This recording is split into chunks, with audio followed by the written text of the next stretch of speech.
So, pnawn da, croeso i'n webinar Datrysiad Smart I Drefi Cyntaf. Good afternoon, and welcome to our first Smart Solutions Showcase webinar. This webinar has been arranged as a part of the Year of Smart Towns project. And for those of you in the audience who don't know who I am, I'm Thomas and I'm coordinating this project. The Year of Smart Towns project is a Welsh Government funded project that is encouraging and trying to facilitate towns to think of ways to use digital technology to generate data that can be used by councils and businesses to help make data-driven decisions.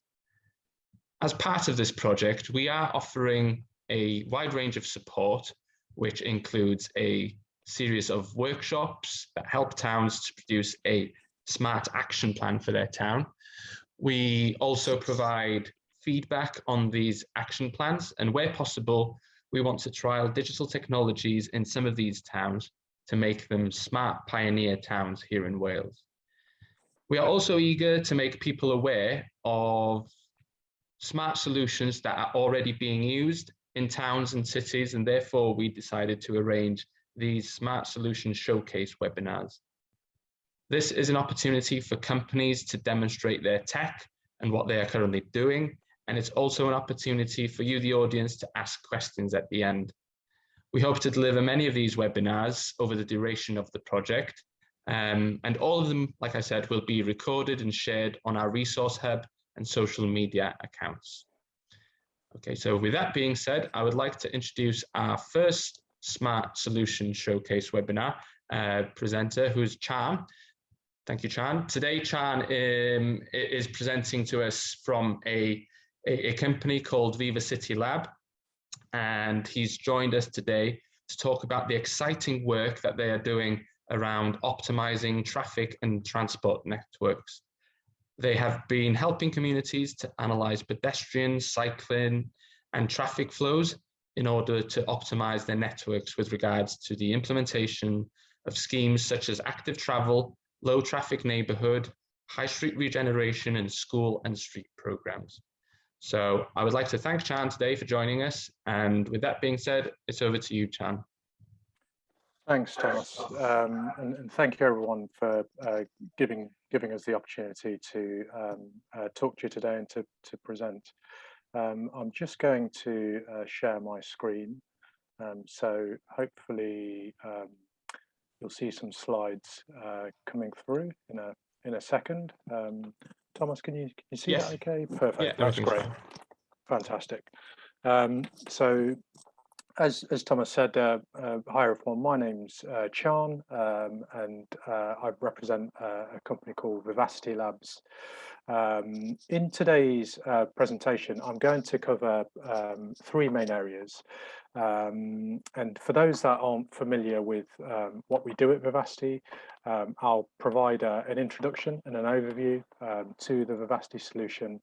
And then secondly, I'll go on to talk about some of the specific insights and analysis that we've been providing to customers. And sort of thirdly and lastly, I'll finish with a couple of case studies on two projects that we've actually recently started with Monmouthshire County Council. These are two projects that we're actually delivering in the towns of Abergavenny and also in Monmouth as well. So I guess in summary, what Vivacity really does is it sort of helps customers monitor and evaluate their traffic networks in ways that have not been possible previously. And we do that with the help of our artificial intelligence powered sensors that are able to analyze traffic networks more accurately and comprehensively than anything that is available today, and anything that has previously existed. I just want to spend sort of a few moments to consider some of the sort of typical use cases, sort of the typical projects where we get involved in, and by no means this list is by no means exhaustive. I picked a few examples here that I thought may be more relevant to the overarching theme of the Smart Towns programme. And Vivacity sensors have a very unique ability to monitor for multiple types of vehicle, cyclists and pedestrians, and because of that capability, the sensors have been deployed to provide solutions for a variety of different schemes and different projects. The first example that I wanted to talk about is around high street monitoring. And a lot of high street monitoring projects tend to sort of focus on footfall volumes only. However, from our experience, we found that focusing on footfall volumes is great, but it only provides sort of part of the picture. And by analysing how regeneration schemes or public realm improvement schemes affect all modes, so vehiclists, cyclists and pedestrians, we can get a much sort of more comprehensive picture of how those schemes impact on a town's citizens, on the residents, on tourists, for example, that come into the town. The second area that we also get involved in is around road safety schemes. This could be simply just looking at monitoring the speeds of vehicles and whether we have compliance or not on the highway. But it also could be looking at where pedestrians, for example, are crossing the road, or even how cyclists are turning through a junction.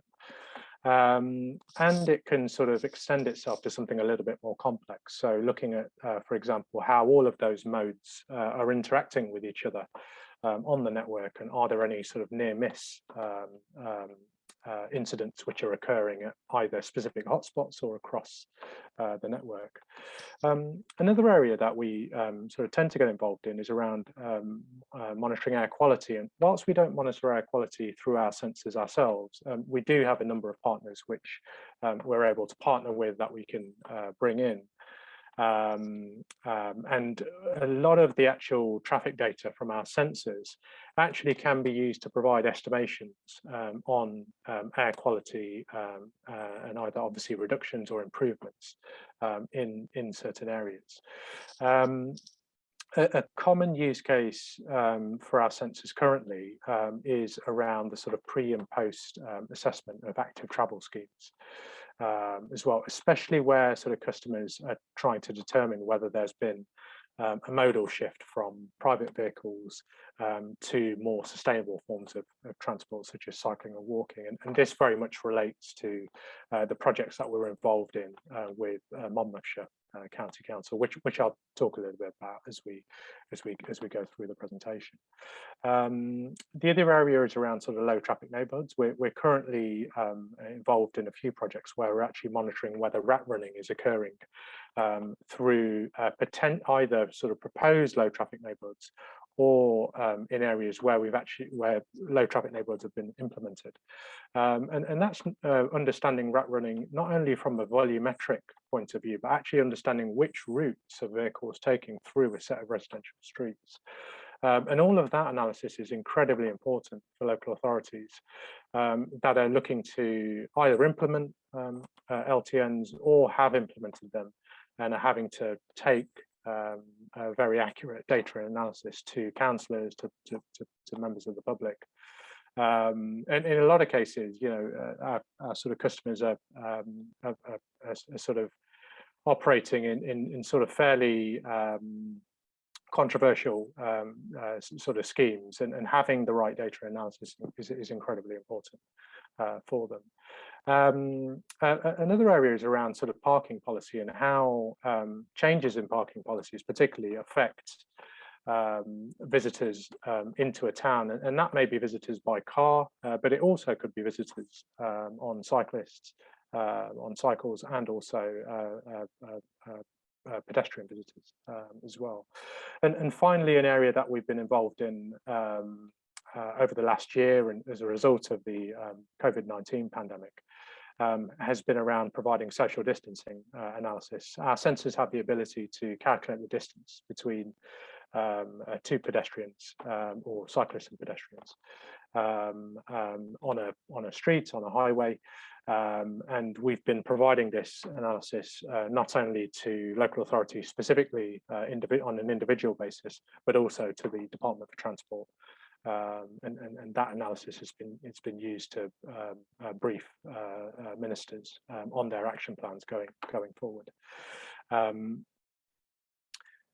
We do all of this. I guess the sort of next question is how do we do all of this? And we do all of this with the help of the Vivacity sensor solution. We've currently got about 3,000 of these deployed across the UK. We work with about 60 local authorities throughout the UK. The sensor platform itself has multiple capabilities. As mentioned, the sensor will distinguish automatically between 7 types of vehicle and also cyclists and pedestrians. And the sensors provide a variety of data outputs, such as classified counts, speed data, journey time data, behavioral analysis, social distancing analysis, simultaneously from a single sensor platform. So where local authorities have tried to gather lots of different data points and analysis in the past, what they're finding is that they can actually do this now with a single Vivacity sensor solution powered by some of the latest and most cutting-edge artificial intelligence technology. All of the data that is output from the system is done so in real time, and it's all GDPR compliant as well. The systems have been developed from the ground up to be GDPR compliant. The sensors have been trialed and tested and validated by some of the largest transport authorities in the UK, and they are widely now regarded as the most accurate sensor product that is currently available in the UK, and we also get involved in projects in Europe and beyond as well. And this kind of accuracy and the sort of comprehensive nature of our monitoring is really what sort of sets Vivacity apart from other solutions that have existed on the market and other alternatives that are in the market today. To give you a sort of a real sense of how the Vivacity sensors operate, I've got a video on the next slide which will take us through an actual Vivacity sensor in operation on a street. And what you're about to see on this next slide, as the video plays, and hopefully that's coming through okay. Well, the first thing that you'll sort of notice is that the sensors are tracking that we can see, whether it's pedestrians, vehicles or cyclists. And by doing that, we can actually gain insights into how an area is being used. It may be a specific junction, it may be where pedestrians are crossing the road, it may be looking at interactions, but it's actually giving us behavioural insights into what the traffic is doing and across all modes of that traffic. So very important around looking at safety concerns and assessing behaviours in particular. One of the sort of most basic features of the Vivacity sensor is around providing counts of traffic, and not only motor vehicles, but also of pedestrians and cyclists, so fully classified counts. And this enables customers to not only understand flow counts along their network and compare them to previous times or prior to an intervention into the network, but more importantly, actually from an active travel perspective, for example, it allows us to actually understand, for example, if we can monitor the pavement separately and the cycle lane and also the carriageway, it enables us to actually understand whether modal shift is occurring. You know, have there been an increase in cyclists versus a decrease in private vehicle usage? And more importantly, we can actually start to understand okay, so where are cyclists using the network? Are they more on the pavement? Are they in the cycle lane, or are they actually using the vehicle part of the carriageway as well? So we can really start to gain deeper, not only volumetric insight, but behavioural insight into what is happening on the highway network. We can also measure the occupancy of zones. So this is sort of to understand whether we have vehicles queuing on the approach to a junction, or on any parts of a particular network. These arrows here indicate turning counts. So we actually measure 4 turning counts, again, sort of pre and post junction improvement works on the network. We can provide turning counts for vehicles and cyclists as well.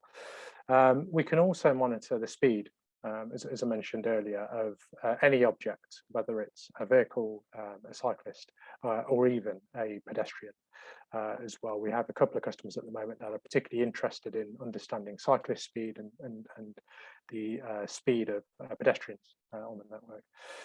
And finally, we can also provide journey time analysis and more advanced origin to destination analysis. So this is trying to understand, if we make certain changes or implement certain interventions into the network, how do they affect journey times across the network? Do we have running vehicles through a residential network, and which routes are they taking through that residential network? There's a whole field of analysis and outcomes that we can provide through our journey time capabilities.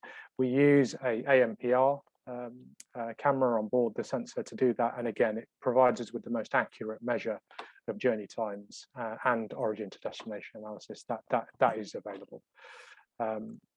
One of the benefits of using artificial intelligence technology to do this, essentially, is that it's always evolving and it's always improving. AI technology, for those of you that are not as familiar with it, is essentially a piece of technology that can be trained and can be adapted on an ongoing basis. So it will always, in the future, do more than what it can do today.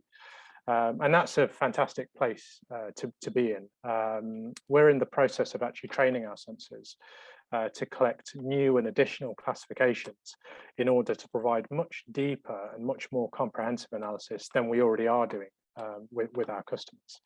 The classifications that you actually can see on the slide in front of you, the green, the sort of highlighted green classifications, classifications that we already detect for. So there's multiple vehicle types, there's cyclists and pedestrians. The classifications that you can see in orange are classifications that we're training the sensor to recognize at the moment.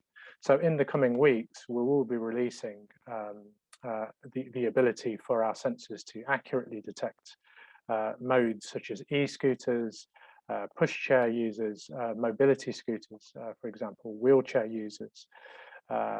We're doing some work at the moment around cargo bikes as well, because a lot of our customers want to understand, okay, we understand we've got this many cyclists using the network, but how many of those cyclists are using the network to commute to work or for leisure purposes versus how many cargo bikes do we have delivering food and goods to citizens. So it's an important distinction to make when we're monitoring active travel schemes, and those, as I say, classifications will be coming very, very soon.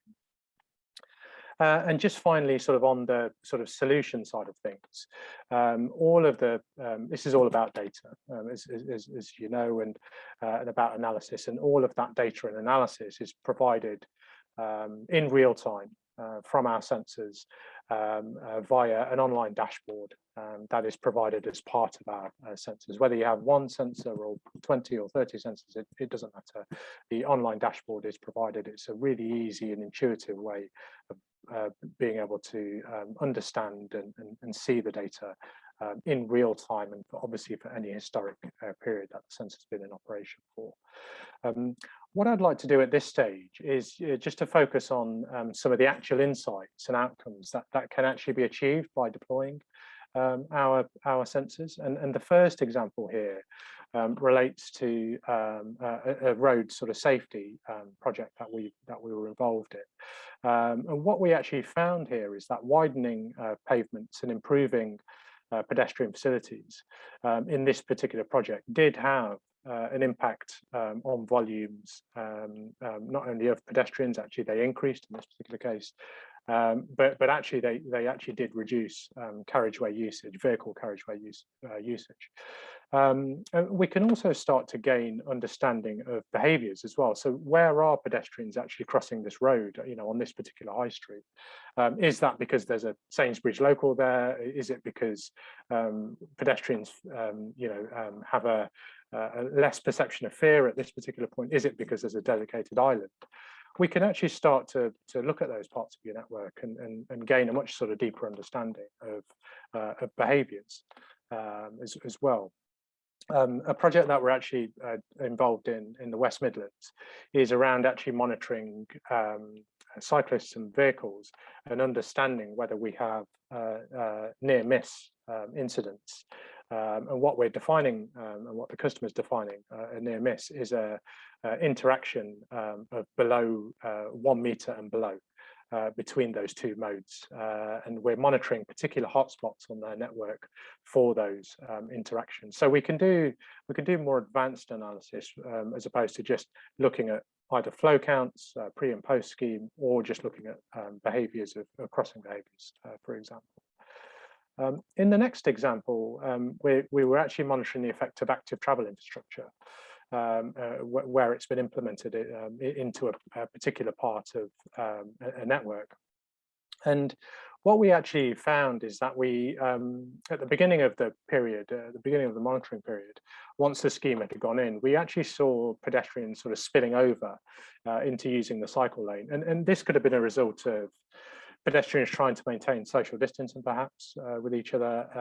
And then towards the end of the period, we start to see vehicles spilling over into the cycle lane, and actually more cyclists taking to the road as well. And it's quite interesting to sort of see that, and those two activities may actually be linked to each other as well. What we've actually also seen from this particular location is a proportion of cyclists still using the pavement, even though the scheme has gone in. There's some dedicated cycle lane infrastructure there. And that sort of gives us an indication that actually maybe more needs to be done to encourage some of those cyclists to use the dedicated cycle facilities that have been installed into that part of the network. And then in this final example here, we're actually monitoring whether street space reallocation has had an impact on social distancing compliance. And again, this work is work we've been doing both at a local authority level and on behalf of the Department of Transport as well. And what we actually found at this particular location was that street space reallocation, i.e. the sort of widening of pavements, did have an impact on reducing the number of under 2 metre interactions compared to prior to the intervention going in. We still saw closer interactions at the usual peak times. This was a sort of commercial high street area, which is understandable, but we did see a reduction, and it was useful for the council to have that data to then back up and justify the interventions that they've made into the network. Just sort of finally, I just want to sort of go on to a couple of last slides where I wanted to touch on a couple of projects that myself and Thomas were actually just talking about as you came on prior to the webinar, and we've actually begun working with Monmouthshire County Council on 2 projects. The first project is in Abergavenny. If any of you sort of go down onto Lion Street, you'll actually see some of our sensors. We just installed them yesterday. And what we're actually doing here, the council is actually reallocating road space to implement a cycle lane along Lion Street. So if you see where those parking bays are, those bays are going to be coming out, and a dedicated cycle lane will be going in there. And what Monmouthshire really want to understand is how does the implementation of that lane affect not only cyclist volumes and also pedestrian volumes, but how does it affect vehicle speeds, for example? How does it affect vehicle volumes? Does a narrower carriageway actually cause more drivers to drive more slowly? Does it cause them to take maybe alternative routes? We'll be able to ascertain and answer those questions around that project. And the second project that we're actually involved in is a slightly larger project in Monmouth Town. We'll be deploying sensors there later on in the year, and around about sort of autumn, sort of September or October time. And this project is again related to sort of the council deploying and installing a number of active travel links in and around Monmouth Town, also along the Mono Street or along the main sort of high street. We'll be monitoring the area pre and post intervention as well, and we'll not only again sort of be providing flow analysis, but we'll be providing much deeper analysis of the sort of behavioural insights into pedestrians, cyclists, how cyclists are interacting with vehicles at various pinch points. Are they sort of using the dedicated routes, or are they sort of going off route and going against the flow of traffic on certain roads? And also how those schemes affect the flow of pedestrians along Mono Street, and where are they sort of crossing the road at various points along the street as well. So lots of questions and pieces of analysis to provide there. And we're able to do that, of course, with the Vivacity sensor solution. That pretty much sort of brings me to the end of the presentation. I do have a slide to sort of talk about how we sort of work with local authorities. I know that's an agenda item that we've got sort of coming up in the webinar, so happy to sort of save this slide for then. Yeah, happy to answer any questions, and back over to you, Thomas. Thank you, Chan. That was really interesting. I've before this webinar, I was on your website and looking at all the projects that you've currently got running, and it seems like you've got so many of them all over the country. So is this something that you've been doing for a while, or is Vivacity a relatively new concept? Yeah, it's we've actually, the company established sort of at the back end of 2015. So I guess as an organization, relatively sort of new in the marketplace. However, I think what Vivacity has done and what it's been successful in doing is really deploying artificial intelligence-based sensors at scale across the local authority landscape. And I think when we sort of first started speaking to local authorities, you know, they were naturally sort of hesitant about the technology. This for them was a new technology, sort of in the you know, in the sort of beginnings of 2016 and 2017. And I think what we've sort of successfully done over the years is obviously deploy these sensors at scale, have them independently tested, validated, and it's great to see now customers adopting the sensors not just only on a project or scheme by scheme basis, but across their entire networks. So we have customers today. For example, one of them is the Canal and River Trust. For example, it's not specifically a local authority, but a customer that we work with across the UK, where we monitor their national network of towpaths up and down the country. monitoring not only flows of pedestrians and cyclists, obviously along their towpath network, but we're actually also providing bespoke analysis of canal boats actually moving along the waterway. So sort of another example of how artificial intelligence is so versatile. It has the ability to be adapted to look for very unique classifications of objects that may be only related to a very specific network or a very specific customer. Yeah, we've been in operation for a few years now, and I think glad to say that we've had a lot of customers over those years to take a sort of a step-by-step approach with us. But then gradually sort of roll out and deploy the sensors as their confidence in us and as their confidence in AI technology in general sort of grows over time. And of course, as they sort of see the benefits in accuracy and the sort of comprehensive nature of what we can provide. Yeah, because I guess with any local authority, if you're trialing anything new, it's always best to trial something on a small scale. Of course, maybe a smaller project, but then having the sensors in place allows you to add more sensors. Think of other projects that you might be able to deliver, and having that data there to support it, I guess. I was just going to say to everybody who's in the audience, if you do want to ask any specific questions, feel free to pop them in the chat. We've had 2 already.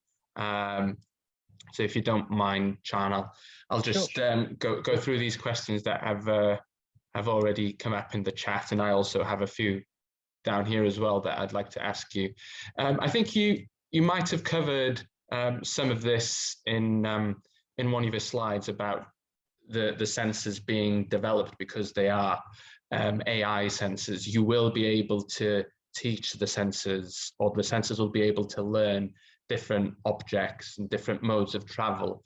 But a question has come in, and I think it's very relevant in terms of climate change and decarbonisation goals. Do you think that in time the sensor could probably or possibly differentiate between combustion engines and maybe electric vehicles? The short answer to that question is yes, and it's actually something that we've been looking into already. The sort of simple answer to that is if the object is visually different in any way, so if it can be if it has, for example, let's say a green number plate, for example, we can distinguish that from an engine a vehicle which may have a traditional number plate, and that is therefore denoted as a combustion engine vehicle, or potentially a hybrid vehicle. So one of the abilities that we have at the moment is for our journey time analysis, we actually can read the number plate on vehicles. That is something that we do. So the power of AI, it gives us the ability to look at an object, and if it is visually different, by nature of having an indicator that indicates that it is a vehicle with not with a combustion engine, then we can determine that. In another sort of scenario where that vehicle is not delineated as a hybrid or an electric vehicle by let's say a green number plate or by no visual indicators, another method of being able to sort of distinguish that is by reading the number plate of that vehicle and then doing a DVLA lookup of that data, and then determining that from that data set, which is already sort of available to technology providers like ourselves, and other sort of highways technology providers, more so I guess on the enforcement side. So there's a number of different ways of being able to do that, and I think over the course of the next few years we'll get more sort of detailed guidance on whether certain vehicles are going to have visual indicators on them to indicate that they're electric or hybrid, or whether that information is gleaned from the number plate. But whichever, or whether there's another sort of method of being able to do that.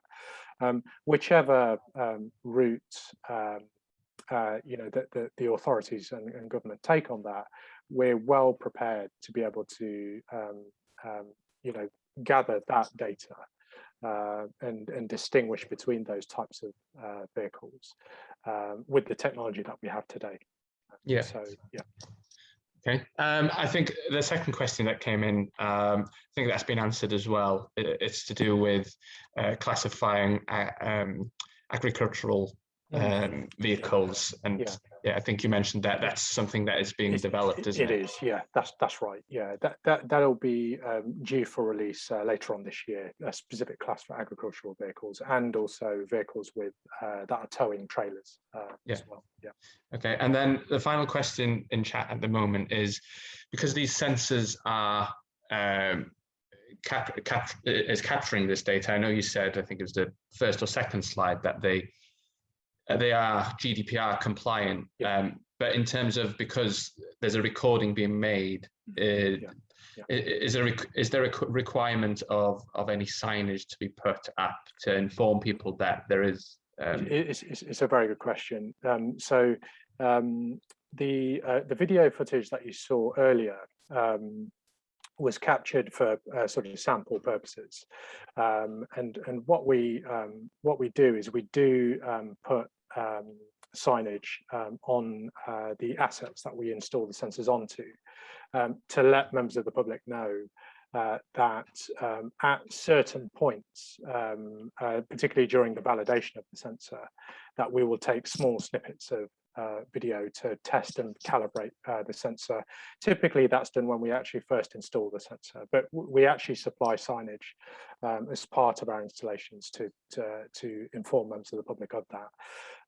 So going a bit more sort of deeper into how the sensor operates, the video footage that you saw on the slide there, we don't actually capture any video footage. So what sort of happens is that the sensor takes in a video feed, and we have our AI software which analyzes the video in live, and it extracts all of the data.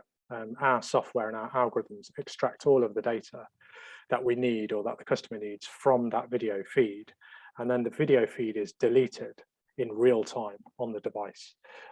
So it's known as something in the industry as edge processing. All of the processing of the video is done on board the actual sensor itself. So only anonymized data is transmitted from the sensor to the customer's data dashboard, essentially. And that data will be classified counts, it will be the speed data, and journey time data, for example. So that data is all anonymized, that source. The video data is discarded and the anonymized data is provided to the customer. Okay. I can see there's more questions coming in, but I had one in terms of, so obviously the majority of the projects you are currently deploying are working with local authorities, and Monmouthshire being one example where they plan to put sensors into a town. Roughly how many sensors would you consider? Like, it obviously depends on the project itself. Sure. Yeah. But how much data and how much insight could you possibly get from maybe one or two sensors? Well, the sensors actually on, just going back to Monmouthshire, the sensors on Lion Street, that's actually 3 sensors.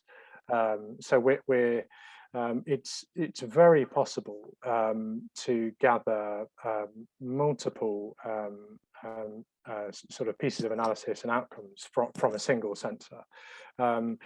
What it sort of generally depends on is the nature of the scheme that's being deployed, or the project that's being implemented. So to sort of give an example, in Abergavenny with Monmouthshire, the nature of the scheme is an active travel link along Lion Street, and if you know Lion Street, it's relatively short, and we could cover that all the different points of the street that the customer is interested in with 3 sensors.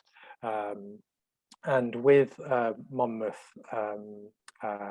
Town, with Mono Street, the nature of the scheme is a little bit more larger, so that the council is not only putting active travel infrastructure along the street itself, but they want to understand the impact in the sort of surrounding areas as well. They've got a few key junctions where they're monitoring for, again, sort of doing multimodal monitoring as well, but particularly looking at how, for example, cyclists are using particular roundabouts. So with that particular scheme, we're deploying, I think it's around about 12 or 13 sensors across that scheme, purely because the sort of geographical nature of that scheme is slightly larger, essentially. So it ultimately sort of depends on what the sort of nature of the scheme is, and whether there are any specific points in the network that you're looking to monitor, and we can sort of go in and sort of do that either with 1 or with 2 sensors potentially, you know, or with a larger number of sensors. Yeah, I guess that's where you work with the customer, really, isn't it, to identify what their objectives are and what best approach to take to make sure that you reach those objectives. And one of the questions that came up, I think, follows on quite well, is what's the cost in terms of, is it a cost per project, or do you break it down per sensor? And is there a monthly license cost for the dashboard and insights? So we provide everything in a single package to a customer, and the pricing is calculated on the number of sensors that we're implementing, and also the capability of those sensors. So what we'll sort of generally do with that customer is sort of sit down and with them and talk through what their requirements are, what the nature of the scheme is, and very, very much sort of takes us to this slide, actually. Look at some of the sort of data sets that they'd like to capture as well, and you know, what are the sort of specific pieces of data that would an analysis that would help them answer the question that they're trying to answer, and by doing that, we can then propose a number of sensors. We can look at specific locations for that customer, and we can determine the type of the capability of sensor that is deployed onto the network, which then allows us to price that up very accurately. So pricing is generally done on the basis of a number of sensors and capability. Generally speaking, there's a capital cost associated with the actual supply of the sensor and installation and setup of the sensor. We do all of that on behalf of the council. So Vivacity is quite unique because we manufacture all the sensors ourselves, and we have a dedicated team that handles that, and also then goes out and installs the sensors onto the highway network on behalf of local authorities as well.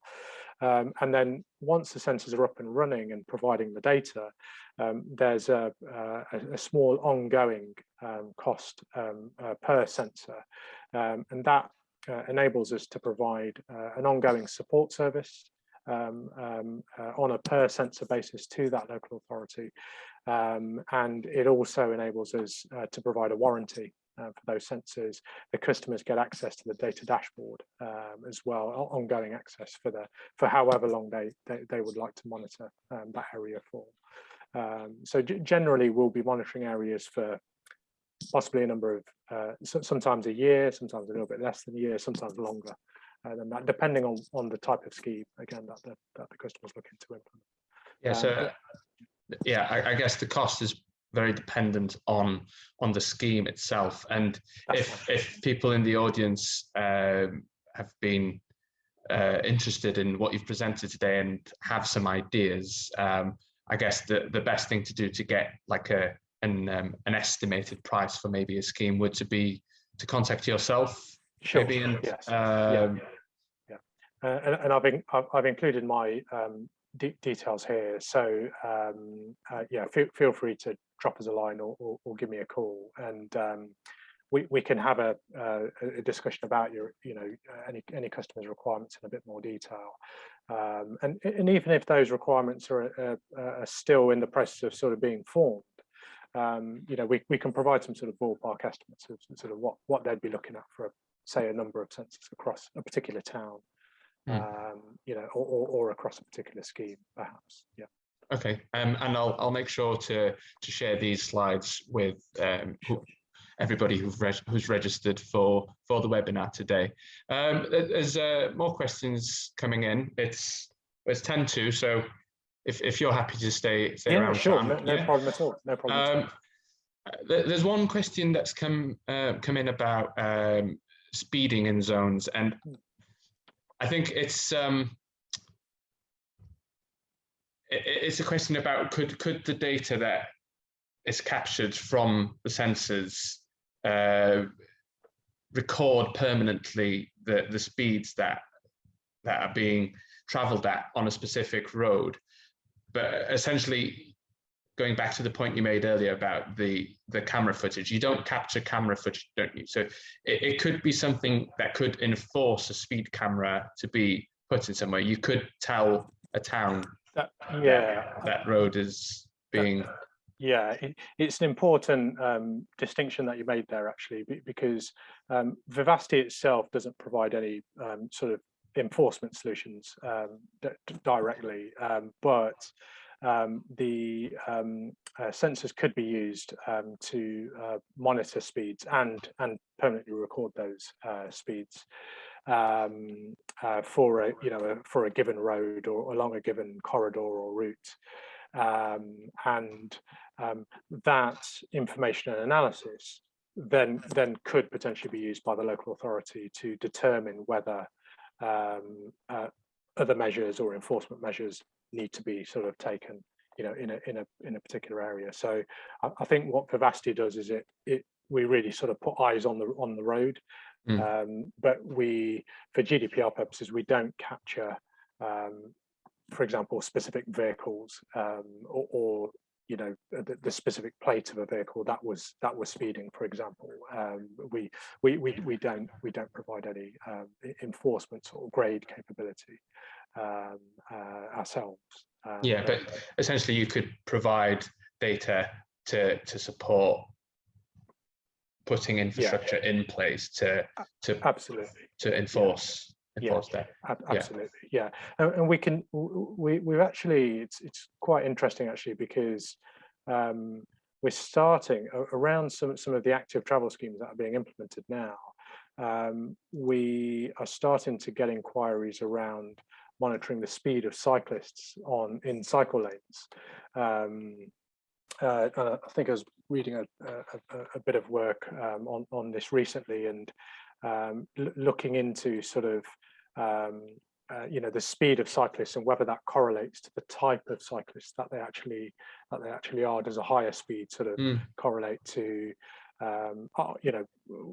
someone that's definitely maybe more confident on a bike, but is it a certain type of rider? Is it an Uber Eats delivery rider, or and that's a piece of analysis that actually, as active travel schemes are sort of really implanted into the network, and as there's a greater sort of focus on that, looking at cyclist speed is actually quite interesting as well. One of the projects we're talking to a local authority in Wales about at the moment is around whether a reduction in speed limits has an impact on pedestrian and cyclist volumes around a particular town. So I understand that there's sort of discussions at Welsh Government around sort of reducing speed limits from 30 to 20 on local roads, but it's really sort of looking, at what impact does that have? Does it actually encourage more cycling or walking? You know, and does it potentially reduce the number of vehicles? You know, so it's an interesting area that that we're able to get involved with. Yeah, I think we've talked a lot about some of the projects that you're doing, road-based projects, traffic. But in your first slide, and I think I mentioned in the introduction as well, you also do work around high street regeneration. And I'm just thinking, if you have like we've got a small city here in North Wales called Bangor, and they've got quite a long high street. And I think it'd be really interesting to know like the speed of pedestrians on this high street, and maybe again going to the active travel agenda. If people are cycling into the high street, are you able to say from these sensors that maybe there were 50 cyclists who came through the high street? From the 50 cyclists, 25 of the bikes were actually stored on the high street somewhere. They were tied up to a lamppost or whatever. Are you able to give that sort of data to maybe inform a decision on, do we need to put some sort of bike shelter in place on a high street? Yeah, no, it's a good question actually. So I think there's sort of different ways of sort of doing that analysis, and what we can do is a sort of a combination of what we call flow analysis, behavioral analysis, and also zonal analysis as well. And what that enables us to do is to, yes, see the number of cyclists that are coming into that high street or down that high street, and also at the same time assess the routes along that high street where they're taken. So if, for example, cyclists are sort of coming into a dedicated hub or coming from a hub, we can determine that with our sort of tracer lines that you see that the sensor is able to output. But then sort of taking that a step further, we can start to look at particular zones and maybe occupancy of those zones along that high street. So again, if there are sort of dedicated hubs, you know, how many cyclists are congregating or locking up or releasing from that particular area, and you know, what impact does that have? What impact does that have on sort of flows along that high street as well? So there's a number of different ways of sort of providing that analysis, and I think with high street sort of projects, city centre town projects, I think what we've seen in the market is a lot of local authorities focusing on pedestrians, and you know, by and large, that they're probably the sort of highest grossing user of the high street, you know, whether it's pedestrianized or not. But I think what we're sort of seeing now, particularly, you know, sort of coming out of lockdown, is more people switching to cycling, and also as the e-scooter trials sort of take shape over, you know, across the UK, we're seeing alternative forms of mobility arriving into town and city centre locations. So what we're sort of trying to do with the additional classifications, for example, is to sort of provide a much sort of deeper level of analysis, rather than just looking at cyclists and pedestrians. Okay, how many e-scooters do we have coming in here, and where are they going, and you know, how many people with push chairs, and have we got you know, how many of the people that are using the high street are using wheelchairs or mobility scooters? You know, how many of them have mobility issues? And then we can start to actually plan the infrastructure around you know, what's sort of really happening on the high street, as opposed to just looking at sort of one aspect, which is pedestrians, which is great, but it only really gives us a portion of the picture, really. So yeah. Okay, great. Thank you. I think it's coming up to 1 o'clock, so we'll draw it to a close. There was one more question in terms of costs, and I guess this is something to do with what network and what power resources are needed. Sure. Yeah. So we tend to install the sensors onto street lighting columns in most cases, but we can also install them onto traffic light signals as well. And by doing that, we're able to take a permanent power feed either from the lighting column or the traffic signal controller cabinet. Which are obviously at the side of the roads. We need about 14 watts of power to run a sensor, so they're not particularly power hungry, and they've been designed in that way. And to sort of cover the communications aspect as well, Vivacity provides a complete package to local authorities. So the sensors communicate over 3 and 4G mobile communication networks.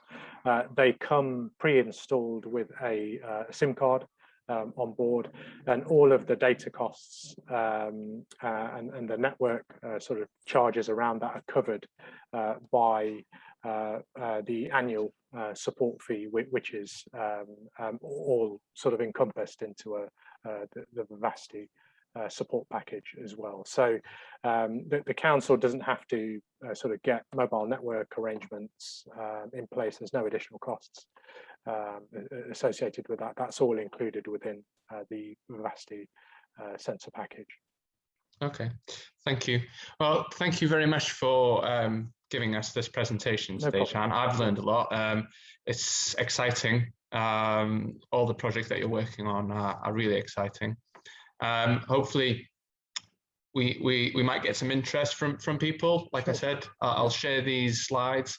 The recording will also go on our resource hub, and we'll be sharing it over our social media platforms. So thank you very much. I know once I finish or end this webinar, everything will shut down. So on a personal level, thank you very much. And I'll be in touch in the future.